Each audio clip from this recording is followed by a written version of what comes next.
It may be common for families to disagree or to have financial difficulties. However, there are families who manage to keep their families together and go about their daily lives. I believe it is not necessary to think which is happier. My name is Lily. Since I was a child, I've been referred to as a strange child. I'm not sure what's odd about myself. I only think I am because people say I am odd. It's fine to be told that I'm strange, but the problem is that my parents avoid me because of it. My childhood was lonely. I'm so in tune to people's minds that I can read what they're thinking. I'm not sure how I'm able to do it. It's not that I couldn't see or feel everything, but I couldn't understand why I could do what I did. It felt so natural to me, just like how for ordinary people they move their hands or breathe.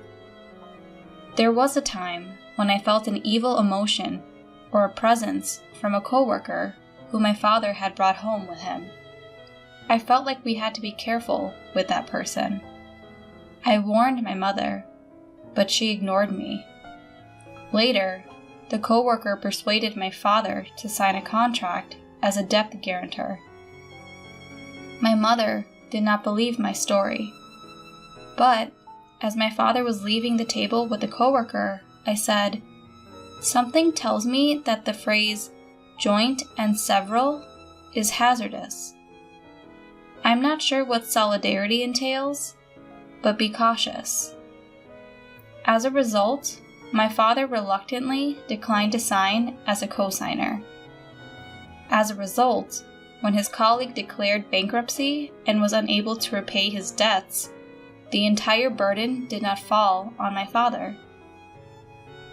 Another time, when I was out shopping with my mother, I felt a wave of unease approaching from behind me. When I turned around, I noticed a man wearing sunglasses and a hat, emitting that wave of unease. "Mom, let's just veer off that way and keep going," I said. With that, I took my mother's hand in mine and we walked down a side road. She was perplexed, wondering what was wrong, but as we moved to the side street, we heard a shout of, "I've been robbed!" from the main street. The man who had been emitting those dark vibrations had snatched a woman's bag right in front of us and fled. The woman who had been robbed by the man collapsed and was injured. My mother would have been that man's target if we had stayed on the sidewalk. My parents began to avoid me as a strange and peculiar child because this happened so frequently. I was so very lonely. What was normal to me was not normal to others. I was the strange and eerie child, so I kept my thoughts to myself. Even if I was feeling like something was wrong, I stopped expressing it, as if it were something only crazy people felt.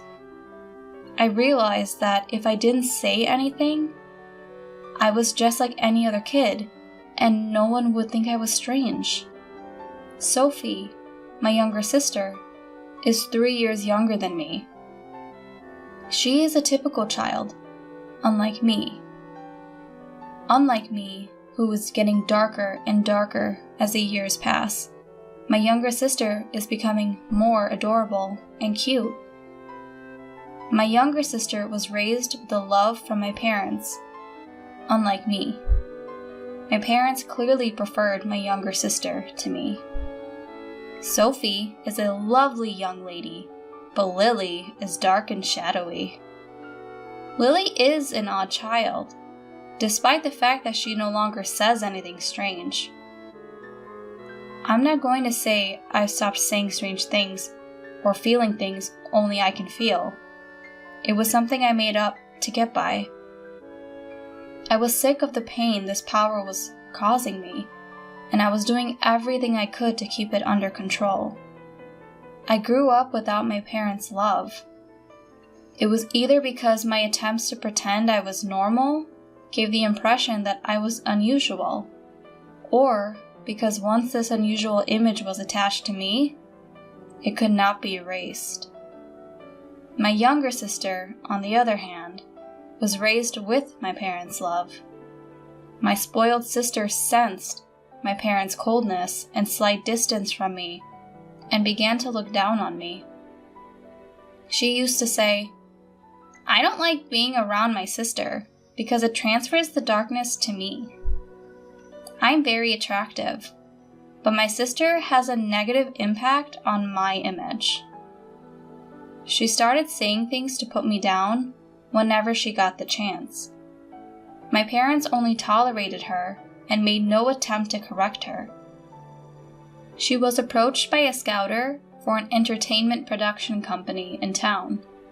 She was asked to join their agency when I was in my second year of junior high, and she was in her 5th year of elementary school. She stated, "It's obvious because I'm attractive." They said I could be on television. My younger sister was already thinking about a career, which satisfied our parents. "You should take it slow and think about it. I have a bad feeling about this." I didn't want my sister to be in trouble, so I opened up about my feelings, which I had kept hidden for so long. My sister, who was unaware of my unusual ability, said, "Are you chastising me because you're not attractive and can't communicate with others like me? Don't be strange, and don't stand in my way." Her face turned red, and she reached for me. My parents, who knew about my ability, had either forgotten about it or were overjoyed to see their little daughter in the spotlight, and they stood by her side, accusing me. I then reaffirmed my intention to remain silent.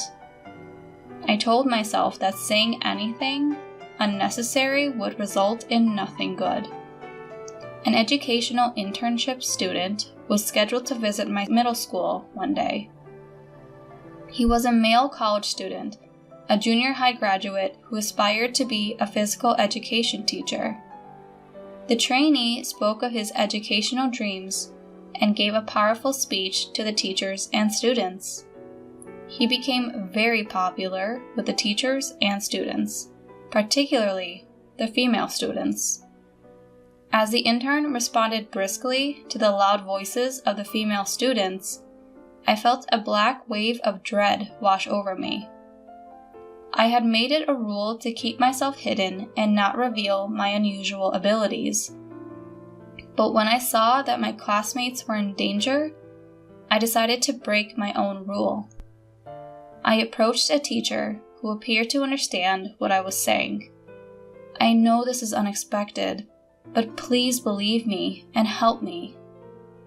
The teacher was perplexed by my abrupt statement, but he did as I requested and staked out a specific location after school. I kept the details from the teacher.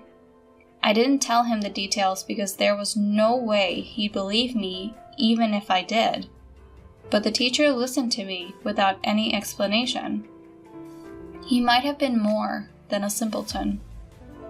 The next day, the entire school was in a frenzy. The nuisance prevention ordinance had been violated by the student trainee. The teacher had staked out the area near the women's restroom, and the trainee appeared, entering the women's restroom.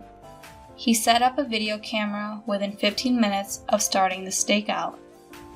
The teacher was successful in suppressing the scene of the incident.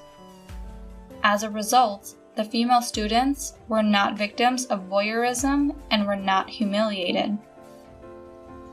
On the other hand, my younger sister was scouted by an entertainment agency and enthusiastically joined the agency, yet there were no lessons or even an audition. She was only required to pay costly affiliation and lesson fees. The office was then abruptly closed one day. Simply put, my sister was taken advantage of. She screamed and cried, turning her rage on me. She became enraged and yelled at me. "It's all because of you. You ruined my future. It's entirely your fault." It was an absurd statement, but my sister seemed to believe it wholeheartedly. She had to think that way to survive, but it was a disaster and an annoyance to me. My parents did not say such ridiculous things, but they did notice that she was pulling away from me and leaning towards our younger sister. As a strange child, I was to experience loneliness once again. I was pleased that I had been able to assist everyone at school, but I was concerned that my actions would push me over the edge. The following day, the teacher who had listened to my story summoned me to the staff room. I opened the door to the staff room, fearful of being labeled as strange once more. "You knew something like that was going to happen about a week ago, didn't you?" The teacher asked me in hushed tones, with no warning. I knew it was pointless to try to fool him, so I told him about my mysterious power. After all, I know there aren't many people like that out there. It was the first time I'd heard of anyone understanding what I was going through. The teacher explained that he knew someone with my level of power, which is why he understood me. He stated, "That person is actually my aunt, and I've known about her for a long time. I understand you have a lot on your mind. I'm sure you'll feel a lot better if you get advice from someone in your situation." The teacher brought the person to me after saying this. The person looked me in the eyes and said, "It's natural to be concerned, but you don't have to suffer." Her kind but deep eyes, which seemed to see everything, drew me in. Sarah was the person's name, and she told me that she had the same power as I did since childhood, and that she had spent her entire life troubled and hiding herself. The story of the older person who had gone through similar experiences to mine was releasing me from my fears and doubts. My interaction with Sarah began on that day.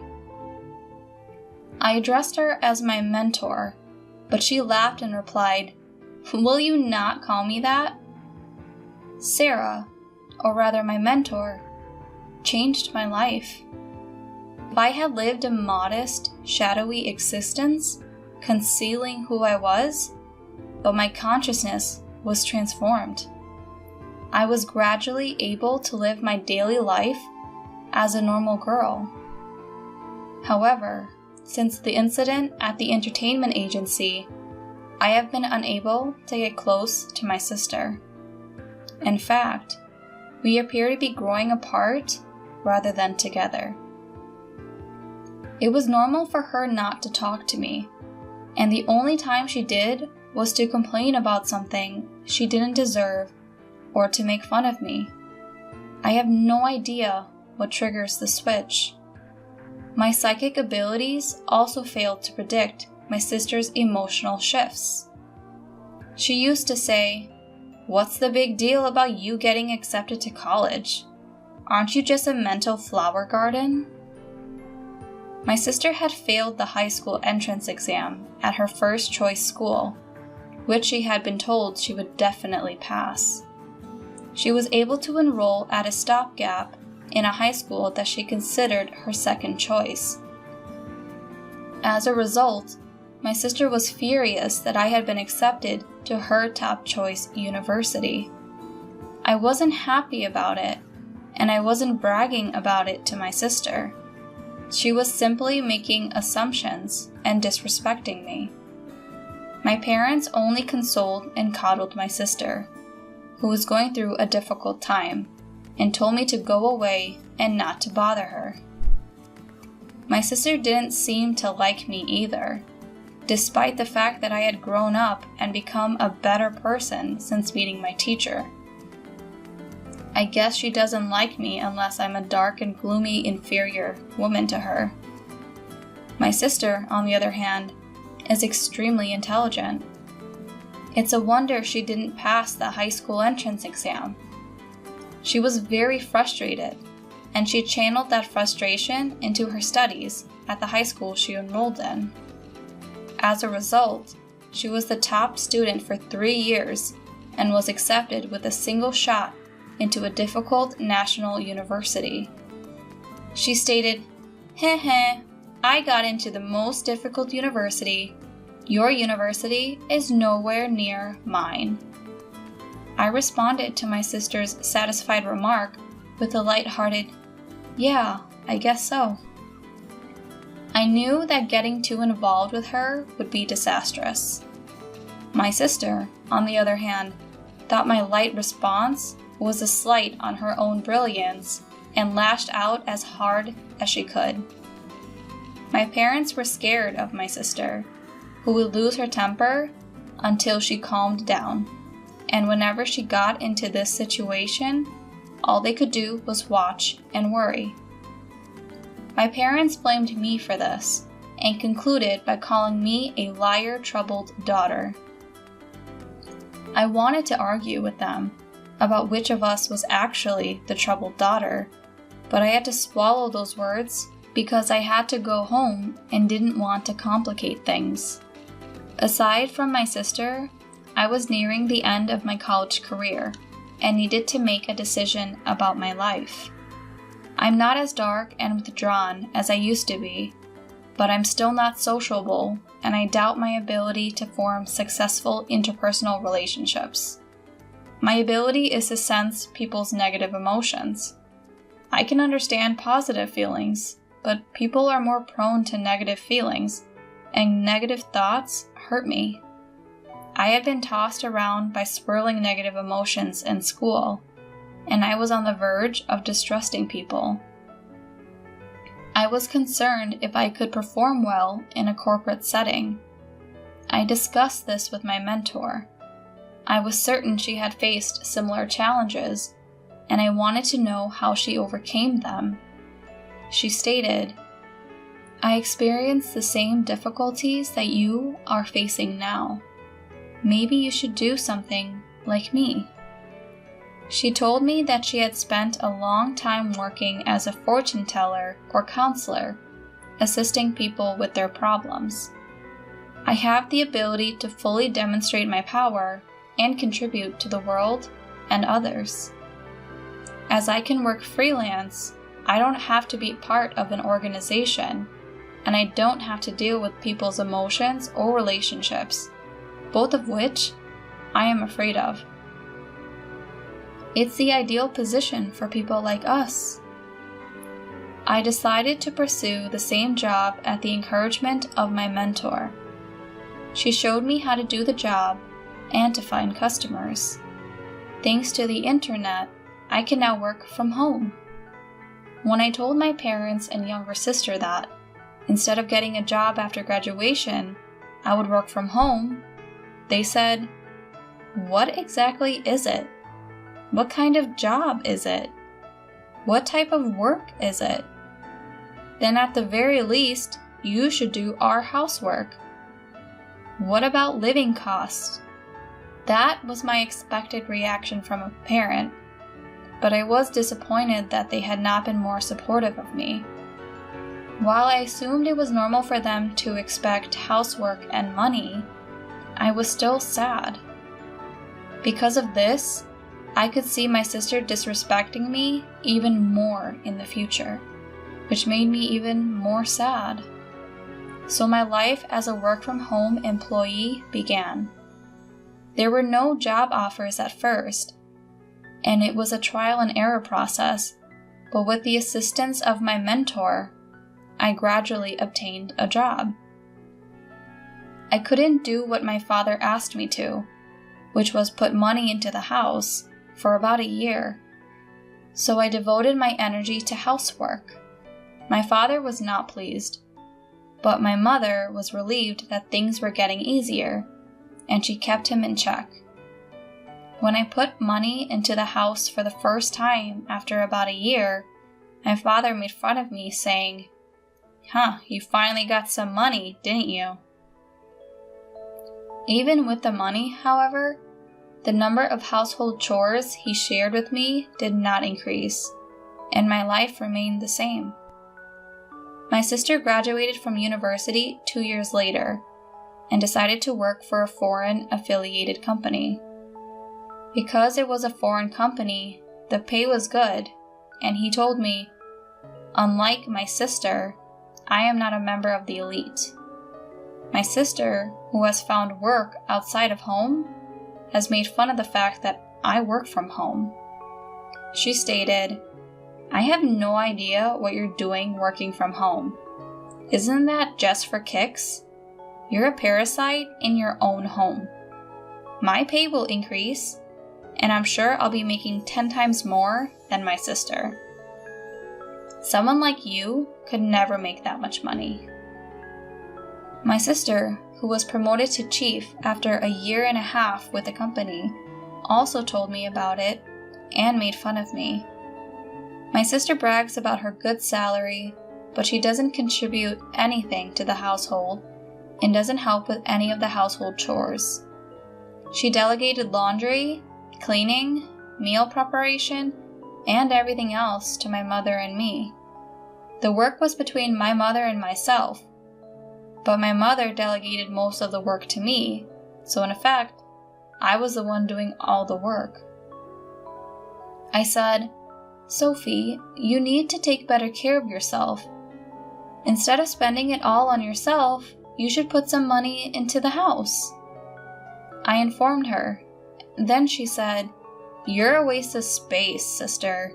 You should do all of our housework. I'm putting the money aside for my future." She never pays attention to me. For some unexplainable reason, my parents tactfully agree with her, claiming that it can't be helped because she's my sister.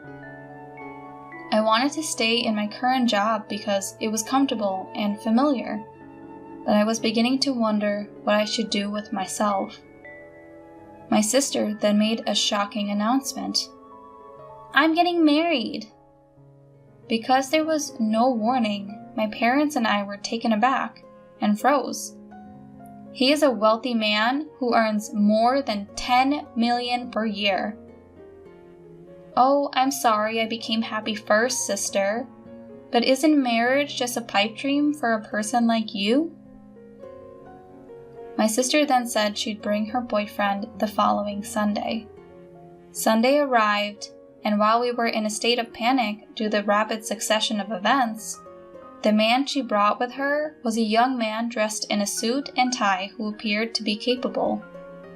"My name is John, and it's a pleasure to meet you. I've come to propose to Sophie." He greeted her with dignity and politeness. "I told you he was wonderful, and he is, isn't he? I'll be happy with him." "John, what is your job?" My father, despite being overcome by her boyfriend's aura, asked a question anyway. "I am currently undergoing training at a company owned by a friend of my father's." When I was perplexed by the term, my sister explained, "His father is the company's president. He is training outside of the company to be his successor in the future," she explained cheerfully.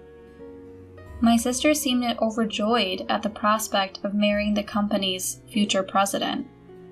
After that, we talked about various topics before Sophie's boyfriend bravely left. Despite a few gaps in the subsequent conversation, my parents seemed pleased with the impressive man. John, who appeared to be young and fresh, cast an inexpressible shadow of blackness on me. I'm not sure how to explain it because I'm the one who can feel it. I couldn't stay silent any longer, fearing that marrying a man with this type of darkness would make my sister unhappy. "Listen, Sophie, you've only been dating him for less than 3 months, so get to know him a little better before you decide to marry him." My senses were going off, so I couldn't explain and tried to reassure my sister by saying something vague. "What exactly are you on about, sister? He is a man of great distinction and a potential president. He is a distinguished individual and the company's future president. You're just upset because you compare your situation to my happiness. You're a pitiful person, aren't you?" My parents also yelled at me to get out of their way because such a wealthy man would soon be their son. "Because you're a nobody, you should at least stop interfering with your sister's happiness." My parents' plan was obvious. Let their daughter marry a wealthy man and live in peace in their old age. My mind was racing with rage because I couldn't tell my sister about the black shadow that was attacking her. In the meantime, they got engaged and a meeting between the two families took place. My sister's fiancé's parents were clad in the same fresh breeze as John, but the same black clouds seemed to be hiding behind them again. However, the wedding day arrived before I could warn my sister and parents, who were too excited. "You know, the president of our company is attending today's reception. Do you know how talented and promising I am? It's a great honor, but I know that you, my little stay-at-home sister, can't even imagine how great it is." Before leaving the house, my sister gleefully told me something I hadn't even asked her. As usual, she adds a few words of disrespect to me. They pledged their eternal love to each other at the hotel's wedding hall and then entered the reception hall. My sister looked happy with a big smile on her face, and I looked at her with concern as to how long that happiness would last. The president of the company, my sister said, would give the speech as guest of honor. It was a congratulatory speech, so naturally, it was a speech that lifted up my sister, and she was pleased with it. After all the congratulatory speeches were over, drinks and food were brought to each table. The food looked delicious, but I gradually began to feel uncomfortable. I was beginning to feel uncomfortable because nothing had been brought to my table. At first, I thought it was just a delay, but other tables had already received drinks and hors d'oeuvres one after another. It was obviously strange. I was the only one who had not received anything. The people at the same table also noticed the strangeness and began to get uncomfortable. At that time, my sister came up to me and said with a laugh in my ear, "Free food is not prepared for people like you. I mean, this food is too good for you. You should just go home and eat potato chips. Just leave our wedding gift and go home." My eyebrows shot up at the outrageous line said loudly in my ear. The groom was also grinning and nodding widely in the groom's seat.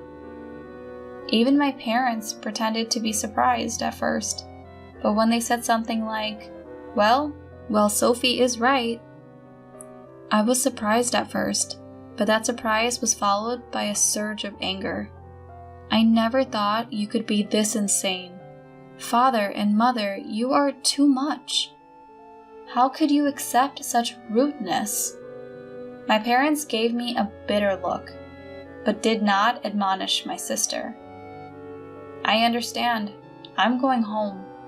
But know this, you'll regret it." What's with that threat? I wonder if it's the howl of a loser. The hall was abuzz with excitement at this unbelievable turn of events, when a man stood up with a start. "I'm the groom's brother. My name is David. My brother and parents are scum, but the bride is even more so. I can't take it." The man who introduced himself as David continued, "Father, your company went bankrupt half a year ago, and you're still falsely claiming to be the president of it. The fact that you are still pretending to be the president of this company must mean that you are trying to take advantage of your daughter-in-law and her family. John, you can't be president anymore either, but you're still faking it and trying to sleaze off your wife. aren't you? Because you are unemployed now." The buzz in the hall heated up at the man's comment, but it was the younger sister who became even more heated. "What do you mean? You cheated me? What do you mean? You're unemployed?" She turned bright red and asked a series of questions. Her face gradually turned from red to blue, and her eyes began to tear up. My parents were also out of the loop, and both of them were screaming. The screams of my family echoed through the hall. Both the groom and the groom's parents were stunned and silent. In fact, before the show began, I had received David's confession and apology. I had asked him not to hesitate to speak his mind if something happened during the reception. Then, as my sister was blaming David with a face full of anger and resentment, another man stood up with a look of that said he could not take it anymore. It was the president of my sister's company. He said, "Enough of this. It's not looking good. You have no right to blame the groom. What makes you think you have the right to criticize the groom's brother for his mistreatment of his brother?" The boss's voice was filled with anger, and she looked frightened. "I didn't attend your ceremony for your sake," he said. "If you weren't Lily's sister, to whom I owe so much, I wouldn't be here." My sister's eyes went wide when the president suddenly mentioned my name. "Oh, Lily? Lily has saved numerous companies from crisis. She is like a goddess among us business owners." Under my mentor's guidance, I started out as a fortune teller and life consultant, and then became an advisor for corporate revitalization. Although I had no managerial knowledge, I have used my powers to show the company the way it should go. I was right on target, and one after another, the companies that turned to me revitalized their corporate strength, and their business experienced amazing recoveries. For this reason, I have received the titles of teacher and goddess. My sister's company was also consulted 6 months ago, and with my advice, it was revitalized as a stronger company. The president of the company felt in debt to me and attended today's wedding. She said, "Oh no, I didn't know anything about that. Aren't you a stay-at-home nobody?" Thanks to Lily, my business is going well. Thanks to you, I have a good job and now earn more than you do.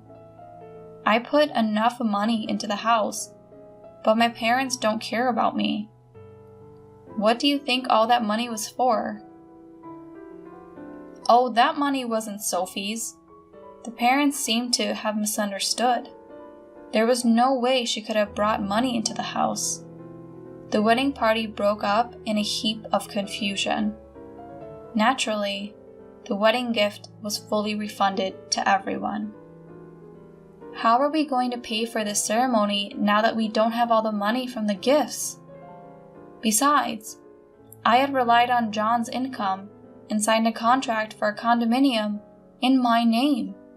I can't pay the rent by myself if I'm unemployed. To the sobbing sister, John said, "You signed the contract on your own, didn't you?" "I don't know anything about it." "Divorce! Divorce! Divorce, you crook!" The wedding turned out to be a mess. This was also the result of his malice towards others for no reason at all. He might have claimed that he had a reason to be malicious, but there was no way that would have passed muster. Later, the young sister divorced John and demanded alimony. There was no way that John, who was unemployed, and his parents could afford to pay a large amount of alimony. And although they were barely able to pay for the wedding hall, it was nowhere near enough to cover the cost of the condo they had contracted for The house that was to become their love nest was canceled without ever being lived in. However, the loan balance was not erased, and the loan was a heavy burden on the younger sister. In addition, the outrageous behavior at the wedding spread quickly among the company officials who were present, and the sister lost credibility. The president of the company gave up on her and sent her to a lower position. She had no place at the company and lost her pride as an elite employee. She wanted to quit the company and run away, but in order to repay the loan, she had to continue working there. She continued working in a basement reference room, doing trivial work and may or may not be of any importance. John and his parents failed in their attempt to become parasites on my younger sister. They too are struggling to make ends meet by working day jobs. Naturally, the older brother David had separated himself from his parents and younger brother. My parents had easily given up on my sister, who had hit rock bottom, and they came to me. But I said, I don't want to be pushed around by you guys anymore. I'm going to cut you off. Goodbye. With that declaration, I left home, signed a lease on a new apartment, and began a new life.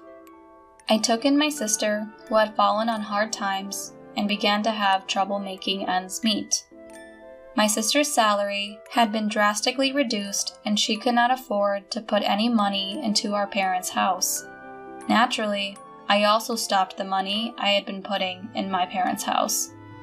My parents, who could not lower their standards of living, quickly became exhausted and were complaining every day. My business is going well, and I am helping many companies and people in a positive way. And to tell the truth, I started dating David after the wedding incident, and he recently asked me to go out with him. If things continue as they are, marriage is on the horizon. I can't help but look forward to building up happiness with David, who has a clear heart with no dark shadows.